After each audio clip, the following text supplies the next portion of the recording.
Salut tout le monde, aujourd'hui je suis trop contente de vous retrouver pour vous présenter le sénécio de Rolleianus. Alors, appelé aussi le collier de perles, la plante petit pois, string of pearl. Bon, elle a plein de noms, mais ce qui est le plus impressionnant, c'est qu'elle est hyper intrigante. Alors, c'est une plante succulente originaire d'Afrique du Sud. C'est une plante à suspension, c'est-à-dire qu'elle va retomber. Là, on voit bien que les petits pois retombent. Et là, on voit encore mieux. Je suis complètement amoureuse de cette plante, j'adore. Le point le plus important de cette plante, c'est qu'elle est en dormance l'été. C'est-à-dire qu'elle est en végétation de l'automne jusqu'au printemps, jusqu'à la fin du printemps. Les succulents ne se traitent pas comme les autres plantes, style les plantes vertes ou les plantes vivaces. On les traite différemment étant donné que les 3/4 des plantes succulentes sont en dormance l'été, est en végétation l'hiver, et les 3/4 fleurissent en hiver. Comme celle-là, celle-ci fleurit en hiver. Alors, pour avoir un joli sénécio, il lui faut du soleil, du soleil, du soleil et du soleil. Donc il faut l'exposer plein sud si possible. Sinon, énormément de luminosité, énormément. Sinon, elle va être malheureuse. Sinon, vous n'allez pas pouvoir la cultiver correctement.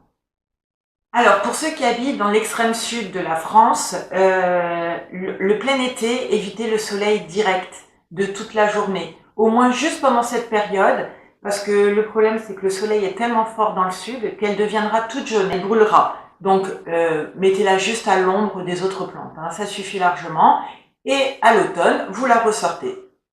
Alors, l'arrosage et l'hydrométrie. Donc, c'est une plante qui vient d'Afrique du Sud, donc un milieu désertique. Donc, on va venir lui donner à boire que lorsqu'elle a soif, c'est-à-dire que lorsque les petites boules commencent à se creuser. Je vais vous faire un gros plan tout à l'heure et vous montrer.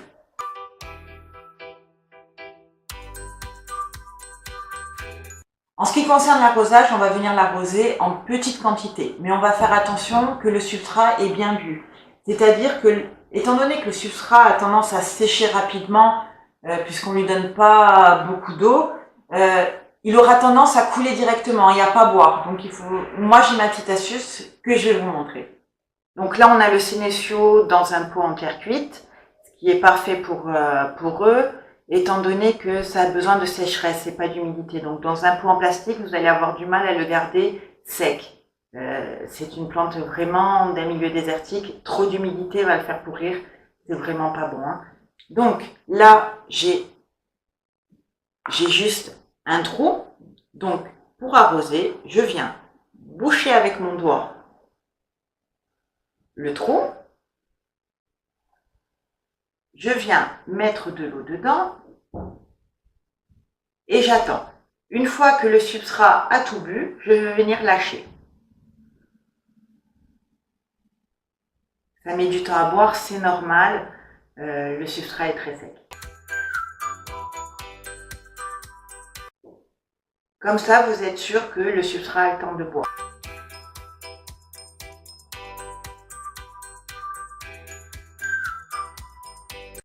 Donc je sais, c'est long, c'est fastidieux, mais votre plante vous remerciera. Hein. Donc voilà, donc là on voit bien que le substrat a tout bu. Donc maintenant on lâche le doigt. Et il y a un petit peu d'eau qui s'écoule, donc c'est le surplus. Et voilà, donc là, la plante est arrosée pour au moins 1 ou 2 semaines. Donc voilà, vous avez vu le peu d'eau que j'ai mis dans le pot. C'est vraiment peut-être 1/3 de la quantité de substrat. Ça lui suffit largement. Et on vient répéter l'opération à chaque fois qu'elle en a besoin uniquement. Alors, on va venir supprimer les perles séchées lorsqu'il y en a, mais si vous l'entretenez bien, vous allez en avoir très très très rarement. La plante fleurit en hiver, donc une fois que la floraison est terminée, que les fleurs sont fanées, elle dure quand même pas mal, elle dure 15-20 jours. Vous venez vous les couper simplement à ras de la tige pour pas épuiser la plante. Et oui, les plantes succulentes fleurissent. Toutes les plantes succulentes fleurissent. Alors, moi, j'entretiens mes succulentes toujours de la même façon, c'est-à-dire que je viens rempoter les plantes en automne ou en hiver, tous les ans, pour qu'elles aient assez de substrat pour toute l'année, assez de nourriture, parce qu'avec un nouveau substrat, on va leur amener de la nouvelle nourriture. En ce qui concerne le contenant, moi, je préconise le pot en terre cuite, un pot peu profond, parce qu'elles ont des racines toutes petites. Donc, c'est une plante qui va s'étaler. Donc, préférez un pot large, mais peu profond. Et si vous prenez un pot profond, n'hésitez pas à mettre beaucoup de billes d'argile pour qu'il y ait une surface de terre pas plus haute que ça. D'ailleurs, en ce qui concerne le pot en terre cuite, c'est la première année où je le mets dans un pot en terre cuite, parce que bon, je me disais, c'est lourd, c'est pas facile à l'entretien, et puis finalement, c'est pas joli, le pot en terre cuite. Donc, et puis j'ai changé d'avis, je me suis dit, non, je vais bien entretenir mon sénécio, comme toutes mes succulentes, je vais pas faire les mêmes bêtises à m'aider dans des pots en plastique pas chers, qui sont, au final, qui ternissent, qui deviennent moches. Donc, j'ai préconisé un pot en terre cuite et c'est la première année où elle m'a fait des fleurs. Pour cette plante, on va préconiser un substrat pour cactéies succulentes. Voilà, il n'y a rien d'autre à dire. C'est un substrat à base de terreau non riche, de pouzzolane et de sable. C'est une plante qui vit dans le désert, donc elle a vraiment pas besoin de beaucoup de nourriture. Vous pouvez venir la fertiliser peut-être une fois par mois pendant son cycle, mais franchement, c'est pas utile. Moi, personnellement, je ne fertilise jamais mes plantes succulentes. Et puis, elles fleurissent, elles sont magnifiques, elles se développent bien. Pour moi, si vous les rempotez tous les ans, vous n'avez vraiment pas besoin de les fertiliser.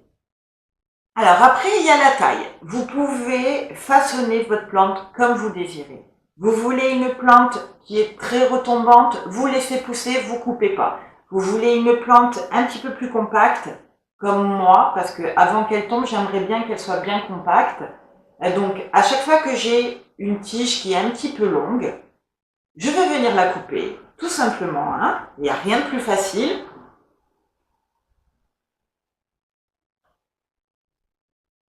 Donc, je viens la couper juste en dessous d'une perle. Tac, c'est fait. J'enlève la première perle, que je remets dans le substrat, on ne sait jamais, elle va peut-être faire un bébé. Hein. Je viens dans le substrat faire un petit trou, et je positionne la tige. Et on laisse faire. C'est tout. Alors c'est le truc le plus facile du monde. Alors les parasites, les cochenilles, c'est une galère, c'est un fléau. Moi j'en peux plus. Donc, cochenille, vous voyez une petite bestiole blanche, vous voyez des petits traits blancs, c'est pas normal, il faut vraiment être très observateur. Vous prenez de l'alcool à 90 degrés, de l'alcool à brûler, hein. Vous prenez un petit pinceau et vous venez passer dans tous les petits recoins de la plante et c'est réglé. Alors faites attention, s'il y en a quelques-unes, ça va pas la tuer, mais s'il y en a beaucoup, la plante, elle va dépérir. La plante ne va plus boire, la plante va pourrir. Donc le substrat va pas sécher et la plante va pourrir. Moi, l'été dernier, j'ai été très fatiguée, du coup j'ai pas pu m'occuper correctement de mes plantes et j'en ai perdu énormément. Et celui-là, si vous voulez, il était gros, il était dans un pot comme ça en plastique, il était beau, il était magnifique, et puis j'ai eu les cochenilles. Les cochenilles, je m'en suis pas aperçue, et puis au final, j'ai pu récupérer, j'ai pris 2 petites tiges qui restaient un petit peu correctes, je les ai mises chacune dans leur pot, et voilà ce que ça donne depuis septembre. C'est énorme, j'adore. Donc voilà, la multiplication, c'est un jeu de construction. Vous façonnez la plante exactement comme vous désirez qu'elle soit. En ce qui concerne les astuces déco, alors là, il y a tellement de choix, de compositions de succulentes. Vous pouvez la mettre en suspension, vous pouvez la faire ressortir d'un bord d'un pot d'une composition de succulente avec des plantes beaucoup plus volumineuses. L'essentiel, c'est que vous pouvelle la mettre qu'avec des plantes succulentes.